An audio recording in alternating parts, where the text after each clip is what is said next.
네, 백 교수님, 네. 민주당은 김은경 혁신위원장 참 골칫덩어리가 아닌가 하는 생각이 듭니다. 김은경 혁신위원장이 이 위원장으로 취임을 해가지고 현실적으로 지금 존재감도 거의 없는 상황 속에서 이렇다 할 혁신안도 나오지 않고 있지 않습니까? 그런데 여러 차례 뭐 말 실수랄까 실언 구설에 올라가지고 정말 민주당한테 도움이 아니라 짐이 되는 거 아니냐 이런 말들이 나오고 있는 상황 속에서 또 한 번 이번에는 노인 폄하 발언을 해가지고 노인 폄하성 발언이죠. 네. 해가지고 또 도마 위에 올랐네요. 네. 그러니까 이제 참 진짜 그 20대 유권자 뭐 그 소위 청년들의 이제 어떤 모임 이런 부분이 이제 있었지 않습니까? 네, 성동구 예, 성동구에서 뭐 한 카페에서 지난달 예, 30일에 있었던 예, 것 같아요. 30일에 있었는데 이때 이제 김은경 혁신위원장이 중학교 둘째 아들이 중학교 때 나한테 엄마 그 여명이라고 이제 남은 수명 예, 소위 젊은 사람들의 이 표를 지금 세상을 다 사신 60이 넘은 분들의 어떻게 표하고 젊은 사람들의 미래를 그분들이 좀 할 수 있느냐 이제 이런 얘기를 했었는데 바로 이런 거예요. 기대 수명이 80세로 보면은 20대는 앞으로 기대 수명이 60년 동안 살아야 되고 네. 60대는 20년. 20년밖에 없는데 그러면 투표를 3배 넘게 젊은 쪽에서 해야 되고 60세 넘은 사람은 한 표 정도를 해야 되는 부분이 아니냐 이제 이런 게 상당히 뭐 좀 이해가 되는 부분이다 이런 얘기를 했단 말이죠. 합리적이라고 얘기한 거죠. 그런데 합리적이다. 이게 지금 예전에 그 정동영 의원이 그 2004년도 총선 때 60세 이상 넘은 노인들은 집에 가서 쉬어라 투표 안 해도 된다 그래가지고 노인 폄하 발언을 대한 노인회에서부터 해가지고 굉장했습니다. 엄청난 파문을 노인들이 이렇게. 그 당사에 찾아가서 정말 엄청나게 강력한 항의를 했고 또 그 유시민 열린우리당 의원이 50대가 접어들면 뇌세포가 별에서 멍청이가 된다. 이래가지고 예. 사실 이랬는데 이번에 60대 이상은 중요한 일 맡지 말고 집에 있어서 쉬어야 한다 그렇게 얘기도 오고 그랬죠. 김은경 혁신위원장이 사실 의도는 물론 노인 폄하라고 볼 수 없지만 그러나 청년 투표를 참여하게 독려하는 이제 차원에 했다고 하지만 굉장히 워딩이 잘못됐습니다. 잘못됐죠. 왜 그러냐면 이해도 잘못 들었어요. 지금 사실은 뭐 민주화나 산업화 아래에서 지금 근대 산업에 넘어오면서 대한민국에 지금 이 자리가 오게 하기에는 어떤 분들의 노고가 있었습니까? 사실은 50년대 이후에 굉장히 많은 민주화 산업화 역군들이 바로 지금의 어른들 아니겠습니까? 예. 근데 이분들의 노고는 온데간디 없이 사라지고 1인 1표하고 1인 3표의 배분율을 갖다가 젊은 세대하고 맞바꾸는 형태의 이런 어떤 해석을 했다고 하는 부분은 지금 야권에는 어딘지 모르게 그 연세가 들고 또 노인에 대한 어떤 경시풍조가 좀 있는 게 아닌가 하는 안타까움이 있는 발언을 해서 사실은 상당히 좀 불쾌한 그런 상황입니다. 또 그 김은경 위원장이 민주당 색채를 보면 늙은 듯한 느낌이 난다. 여기 표현도 늙는다는 게 뭐가 조금 뭐 잘못되고 추하고 뭐 그냥 그런 뜻으로 얘기를 오히려 하는 존경받아야 되고 그다음에 그러면 경륜과 경험이 많은 그렇습니다. 그런 사람들이 있고 그래서 다선 의원이 국회의장하고 그러는 거 아닙니까? 그렇습니다. 또 상임위원장을 하면서 잘 끌어가고 그런 것이 노장층이 조화가 되는 그런 정당을 만들어야지. 늙은 듯한 느낌이 나니까 이거 잘못됐다 뭐 아주 그냥 좀 민주당이 낡았다 뭐 이런 뜻으로 이 얘기를 했단 말이에요. 그러니까 노인에 대해서 기본적인 인식 자체가 그렇습니다. 노인들이 들으면은 아주 기분이 나쁘죠. 제가 한 가지 그 통계를 지금 정치권에 드린다면요. 우리나라 노인복지법에 65세 이상이 노인으로 규정이 되거든요. 네. 물론 그게 지금 연령이 75세나 70세 이상으로 일본처럼 넘어가야 된다는 여론이 있는데요. 현재는 노인복지법에 65세 이상이면 65세부터 노인으로 지금 분류되어 있습니다. 근데 우리나라 인구가 지금 5,200만이라고 하는데 외국인이 250만 정도 됩니다. 그러면 실질적으로 한국인, 순수한 한국인이 약 1900만 좀 넘거든요. 1940만 명 정도로 나오는데 그 중에요. 65세 이상 투표권을 가진 노인으로 분류되는 연세든 어르신들이요 980만입니다. 아, 그렇군요. 그러면요 총선 때 20, 30, 40, 50들보다 훨씬 투표율 높은 게 바로 60대부터 70대, 그렇죠. 80대까지입니다.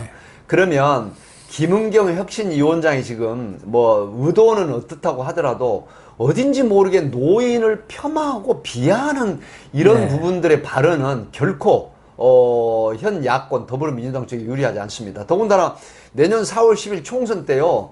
지금 진영 논리를 떠나서 이런 부분들이 자꾸 반복이 되면요. 60대부터 투표 성향이 상당히 변화가 있습니다. 예. 왜 그러냐면 연세가 드실수록 어떤 게 되죠? 나이가 들면 들을수록 아이들 닮아간다는 얘기가요. 사실 그 사투리입니다면 잘 삐진다는 얘기 있죠. 삐지죠. 그건 왜 그러냐면 연세가 드시면서 넓어지는 부분이 아니라 오히려 좁아지는 심리는 분명히 있긴 있습니다. 그건 뭐냐면 노인이 되면서 많은 고생, 경험이나 경륜도 있지만은 우대바꾼 심리는 당연한 거거든요. 장류 유서. 그래서 이런 부분들에 대해서 노인 비하나 폄훼성의 이 발언이나 내용이 나온다고 하는 부분은 더불어민주당 야권에 굉장히 불리하다고 하는 부분을 제가 참고로 말씀을 드리고 우리나라 65세 이상 인구가 1000만에 가깝다. 유권자의 거의 2분의 1입니다. 네.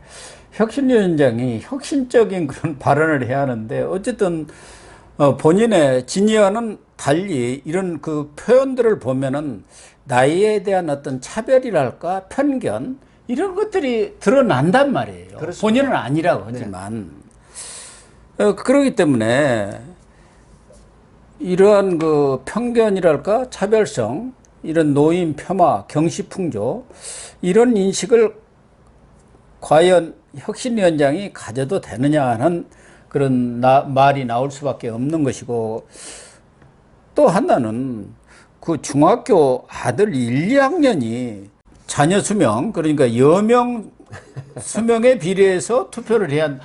그런 말을 중학교 1, 2학년이 합니까? 저는 글쎄요. 이것도 지어낸 말이 아닌가 하는 생각이 들어요. 예, 이 뉴스를 보고 중학교 1학년이나 2학년이면 15세, 14세 보통 이러거든요. 그렇죠. 그렇기 때문에 지금 14세, 15세 정도가 이 정치적인 감각이라든가 또 어떤 이런 그 투표권이라든가 사회에 대한 관심이 굉장히 높다라고 하는 부분이 있었다라고 하면 지금 이제 이 아들이 뭐 20대라고 지금은 22살이라니까. 그런데 중학교 1, 2학년 때 그런 얘기를 했다는 나는 이해가 안 가요. 좀 이해가 안 가는 게 아니라 좀 약간 신뢰가 안 가는 부분이 있는데 뭔가 그 아들을 이제 빌미로 해가지고 좀 잘 이끌어가자고 하는 사례로 들었을 수도 있고 또 실제 또 했을 수도 있지만 글쎄요, 뭐 이건 조금 이제 그 신뢰감이 안 가는 부분이 저도 개인적으로 들었거든요. 어찌됐든 간에 그 여명, 남은 수명 20세 그 다음에 60대, 뭐, 앞으로 60년 남았고 20대 남았다고 하는 이런 논리적인 부분에 또 투표 참여권이라든가 참정권에 대한 얘기가 과연 중학교 1, 2학년 입에서, 머리에서 나왔다라고 하는 부분이 이게 썬뜻, 신뢰가 가지 않는 워딩인 것 같기는 합니다. 아무튼 뭐, 김은경 혁신위원장이 그동안에도 여러 차례 뭐, 실언을 해갖고, 논란이 됐지 않습니까? 뭐 초선들 만났더니 참 소통이 잘 안 되고 코로나 때 그 학생들 갖다 성적이 떨어지는 뭐 그 학업 좀 비하 발언을 했었죠. 또 이낙연 전 대표한테도 당 원로라면 어떻게 행동해야 할지 알 것이다.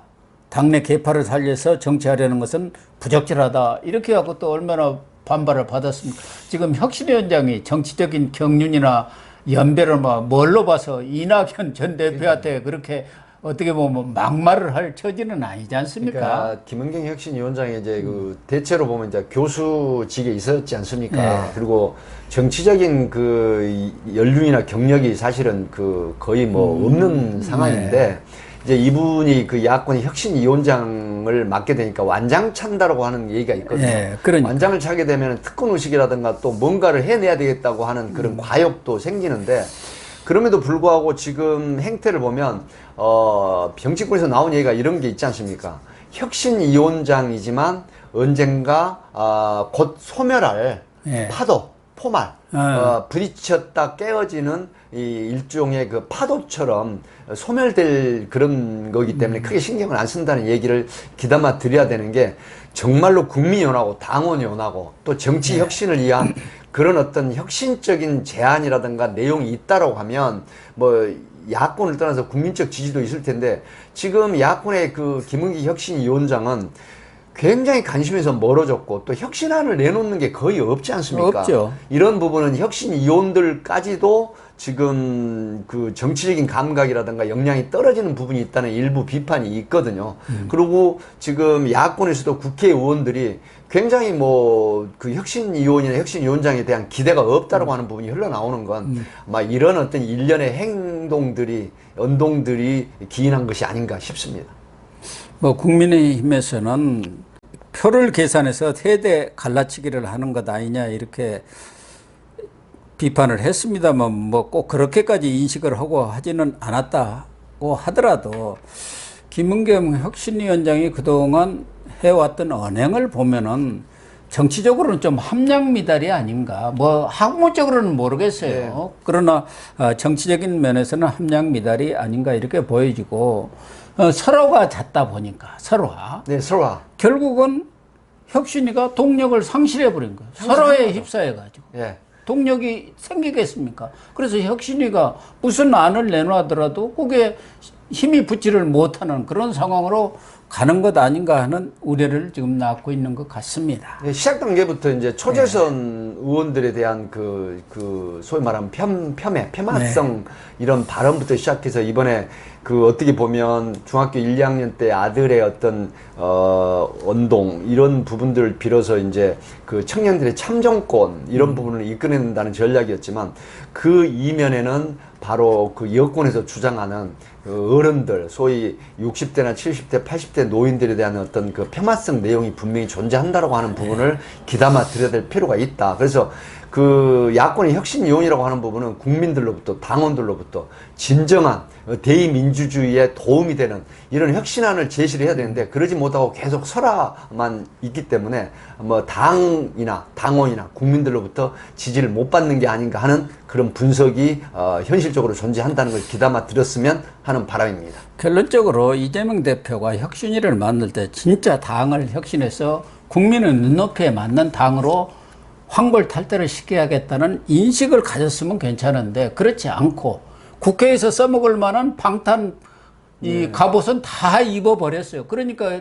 다 소진이 된 상태에서 이제 장외에서 끌어와 가지고 혁신이라는 것을 만들어서 방탄으로 자기 공격에 대한 방탄으로 이렇게 들러리 혁신이를 만들다 보니까 힘도 실리지 않고 허수아비 혁신이라는 조롱 속에 지금 소멸해 가는 것 아닌가. 그렇습니다. 그런 생각이 들어서 참 안타깝습니다. 그렇습니다. 예. 네, 시청자 여러분, 오늘 방송은 여기서 마치도록 하겠습니다. 시청해 주셔서 감사합니다.